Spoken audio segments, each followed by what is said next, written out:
কৃষ্ণ নমাং বিষ্ণুপদায় কৃষ্ণ পেষ্টায় ভূতলে শ্রীমতে ভক্তি বেদান্ত স্বামিনীতি নামিনে নমস্তে সরস্বতী দেবে গৌরবাণী প্রচারিণে নির্বিশেষ শূন্যবাদী পাশ্চাত্য দেশতারিণে।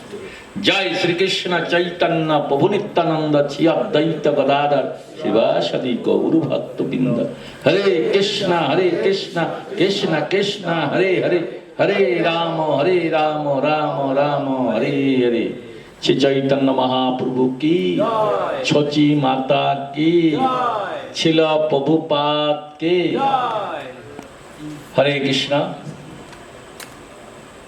প্রভুর জীবন কাহিনী যে কত লম্বা, সারাদিন বলেও শেষ করা যাবে না। প্রভু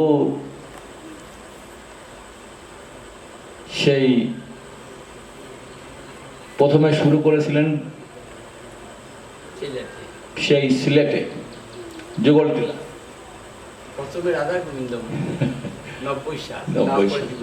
যুগলটিলা ঢাকা দক্ষিণ অনেক পূজা করেছেন এবং ওনার একটা বিশাল বাহিনী ছিল। আর সব বাহিনী যা ছিল তার সঙ্গে যা ছিল সবাই এডুকেটেড। আমার মনে হয় প্রায় 40 জনের উপরে ভক্ত, 40 জনের ভক্ত। সবাই চাকরি থেকে রিটায়ার, মানে চাকরি থেকে চাকরি ছেড়ে এসে জয়েন করেছে, না হলেও সরাসরি ব্রহ্মচারী জীবন এসে এখানে ডিল করছেন প্রভুর নেতৃত্বে। এবং প্রভুর যারা কাছ থেকে শিক্ষা পেয়েছে তারা আজকে অনেক জায়গাতে অনেক মন্দিরের তারা দায়িত্ব ভার গ্রহণ করছে। যেমন আমাদের ঐতিহ্য গৌর, উদয় গৌর যে প্রভুর অধীনে ছিলেন। তারপরে আমাদের রত্নেশ্বর প্রভু, এরা দুইজন প্রভুর একেবারে দুই হাত ছিল। এমন মানে প্রভু যা বলতো একেবারে সেখানে লাফিয়ে পড়তো যে কোনো। আর প্রভু সবাইকে দিয়ে এত নগর কীর্তন, এত প্রোগ্রাম করাতেন সারা সিলেটে এবং বাংলাদেশের অন্যান্য জায়গায়। এবং এখন যে আমরা দেখতে পাই সে রামকেলির যে এখন দায়িত্ব আছে সেও প্রভুর, মদন নিতাই প্রভু, সেও প্রভুর আন্ডারে ছিল। অনেক অনেক ভক্ত, অনেক।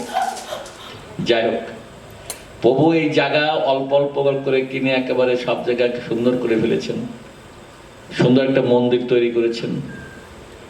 এবং আরো বলছে জায়গা কিনবো, নতুন মন্দির এখানে হবে। ওটা তো ছচি মায়ের মন্দির, তাই তো? ওটা তো ছচি মাতার মন্দির। আর এটা কি করবেন? জগন্নাথ মন্দির। তা যাই হোক, প্রভুর অনেক, প্রভু হেঁটে হেঁটে চলে যায় কোথায়? সেই পুরীতে। পায়ে হেঁটে পুরী ভ্রমণ, পায়ে হেঁটে বৃন্দাবন, গয়া, কাশী, পায়ে। অনেক 108 মৃদঙ্গ বাজবে প্রভুর নগর সংকীর্তনে। 108 মৃদঙ্গ নিয়ে ঢাকা দক্ষিণ পরিক্রমা। কত!